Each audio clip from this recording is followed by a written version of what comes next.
Hello everyone, I am Ruby. You are with Rubical academy.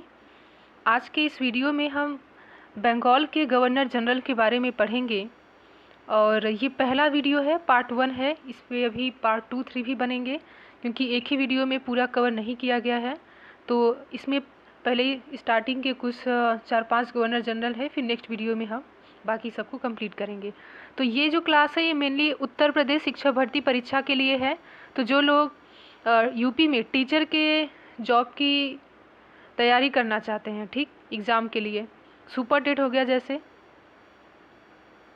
Super TET के लिए करना चाहते हैं और आने वाला जो एलटी ग्रेड का है, उम्मीद है इस साल आने का एलटी ग्रेड के लिए, और भी जितने मतलब एग्ज़ाम हैं जिनमें आपका मॉडर्न हिस्ट्री आपके सिलेबस का पार्ट हो, तो वो यहाँ से देख सकते हैं, ठीक।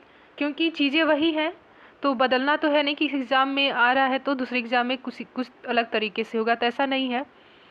तो अगर आप इन सभी एग्ज़ाम की तैयारी करना चाहते हैं, आप एसएससी और बैंकिंग की भी अगर तैयारी करना चाहते हैं, तो उन सभी एग्ज़ाम में भी ये पूछा जाता है, तो आप यहाँ से देख सकते हैं। चैनल का नाम है रूबिकल एकेडमी। तो चलिए अब शुरुआत करते हैं। तो सबसे पहले हैं लॉर्ड कॉर्नवालिस, इनके बारे में देखेंगे।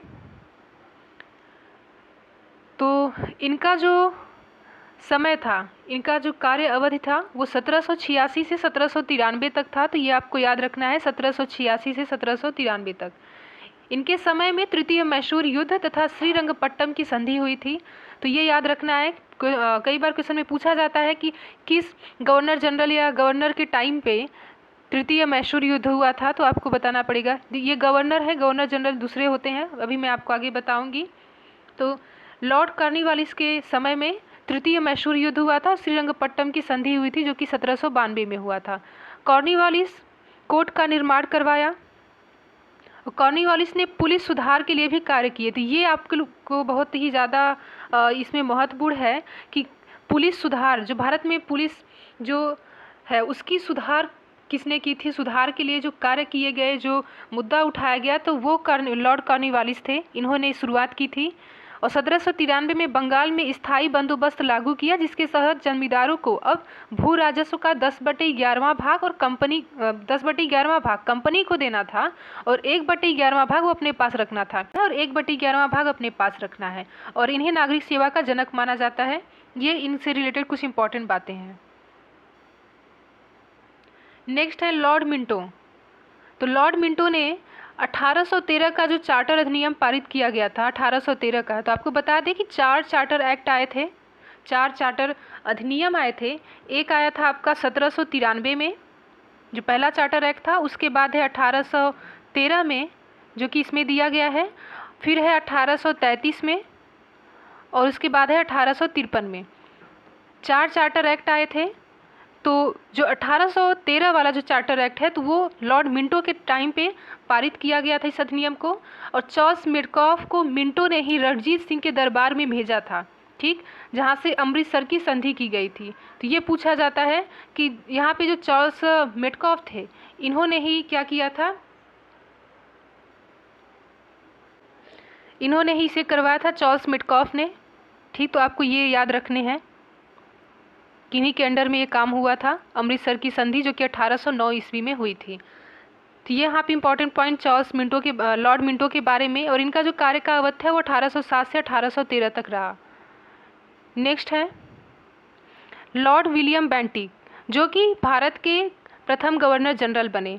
तो ये आपके लिए बहुत ज़्यादा इंपॉर्टेंट हो जाता है। टीचिंग एग्जाम की बात करें तो उसमें ये काफ़ी ज़्यादा इंपॉर्टेंट क्वेश्चन है, शायद पूछा भी गया हो बहुत बार बहुत सारे एग्जाम में। तो यहाँ पे है कि भारत का प्रथम गवर्नर जनरल बने।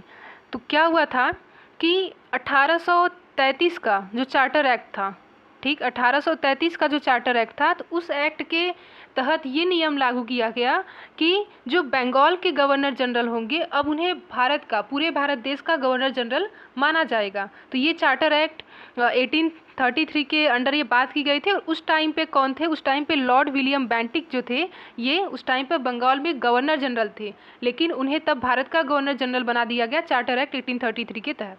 ये आपको याद रखना है कि भारत के प्रथम गवर्नर जनरल कौन थे, लॉर्ड विलियम बेंटिक थे। और बंगाल के अंतिम गवर्नर जनरल कौन थे, ये भी लॉर्ड विलियम बेंटिक ही थे। और इनके समय में 1829 में सती प्रथा का अंत हुआ था। तो मैंने जब आपको जो लीडर थे, ठीक, उनके बारे में जब मैंने आपको बताया था तो वहाँ पे बताया था कि राजा राम मोहन राय, जिन्होंने सती प्रथा के लिए ज़्यादा उस पर बल दिया था, कार्य किए थे, तो उनका सहयोग करने वाले लॉर्ड विलियम बेंटिक ही थे। ठीक, राजा राम मोहन राय का सहयोग लॉर्ड विलियम बेंटिक ने किया था सती प्रथा में। और ठगी की समाप्ति का श्रेय 1830 में बाल हत्या का प्रतिबंधित किया, और इसी के समय मैकॉले की सिफारिश के बाद अंग्रेजी शिक्षा का माध्यम स्वीकार कर लिया गया। तो भारत में जो अंग्रेजी शिक्षा जो लागू की गई और इसी मान्यता मिली, तो इसके पीछे मैकॉले जो थे, इन्होंने इस पर काफ़ी बल दिया और इन्होंने ही भारत में अंग्रेजी शिक्षा का प्रसार किया। तो ये आपको याद रखना है।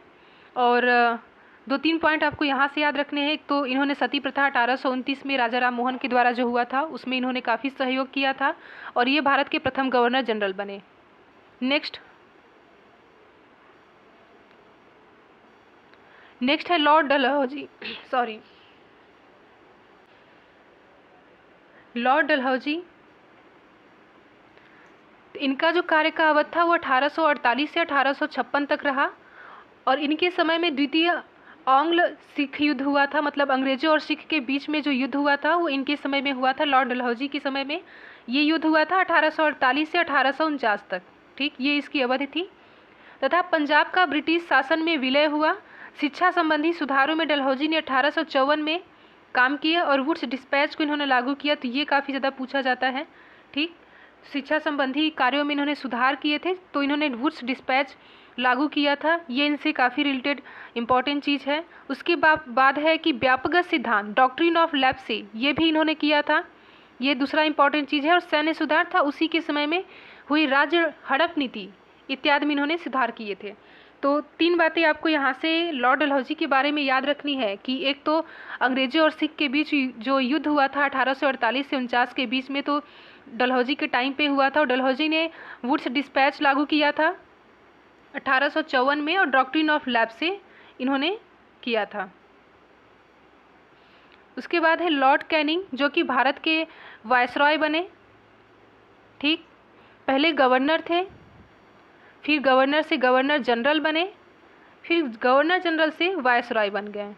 ठीक, तो ये आपको याद रखना पड़ेगा। तो भारत के जो पहले लॉर्ड कैनिंग भारत में कंपनी द्वारा नियुक्त अंतिम गवर्नर जनरल तथा ब्रिटिश सम्राट के अधीन युक्त भारत का प्रथम वायसरॉय बने थे। तो अंतिम गवर्नर जनरल ये थे और पहले वायसरॉय थे। तो ये आपको याद रखना है लॉर्ड कैनिंग के बारे में। और इनके समय में 1857 की जो महत्वपूर्ण क्रांति हुई थी, ठीक, मंगल पांडे से रिलेटेड मैंने आपको पढ़ाया हुआ है, जिसे कि सैनिक विद्रोह भी बोला जाता है 1857 की क्रांति को। तो उस टाइम पे गवर्नर जनरल पूछा जाता है तो लॉर्ड कैनिंग थे। 1858 का भारतीय परिषद अधिनियम पारित किया, और कैनिंग ने कलकत्ता, बम्बई और मद्रास में विश्वविद्यालय की स्थापना की 1857 में। तो इनके बारे में 4 महत्वपूर्ण बातें कि एक तो ये भारत के अंतिम गवर्नर जनरल थे और पहले वायसरॉय थे लॉर्ड कैनिंग। दूसरा है कि 1857 की जो क्रांति हुई थी तो उस टाइम पे जो गवर्नर जनरल थे या फिर पहले वायसरॉय बने तो ये लॉर्ड कैनिंग थे। 1858 में भारतीय परिषद अधिनियम लागू किए, और कैनिंग ने कलकत्ता, बम्बई और मद्रास में विश्वविद्यालय की स्थापना की। तो ये महत्वपूर्ण बातें लॉर्ड कैनिंग के बारे में। तो ये रहे आज के कुछ इम्पॉर्टेंट गवर्नर जनरल, वायसरॉय, जो कि बहुत ही ज़्यादा इम्पॉर्टेंट है। इतने ही नहीं है, और भी हैं। तो नेक्स्ट जो पार्ट 2 होगा उसमें हम बाकी लोगों को देखेंगे, कंप्लीट करेंगे। तो अगर आपको वीडियो अच्छा लगा हो तो आप और लोगों के साथ इस वीडियो को शेयर कीजिए, और वीडियो को लाइक कीजिए और सब्सक्राइब भी कीजिए। आप लोग देखते हैं लेकिन वीडियो को लाइक करना भूल जाते हैं, तो ऐसा नहीं करना है। और आपको कमेंट भी करना है कि आपको कैसा लगा वीडियो देख के, अच्छा लगा, समझ में आया, आप चाहते हैं किसी तरीके से आपको ऐसे ही टॉपिक वाइज वीडियोस मिलते रहें, तो आप कमेंट करें, बताएं आपको कैसा लगा है। अगर आपको कोई कमी लगती है तो आप वो भी बताएं। और थैंक यू सो मच। आज के लिए बस इतना ही। नेक्स्ट वीडियो में नए टॉपिक के साथ आएंगे।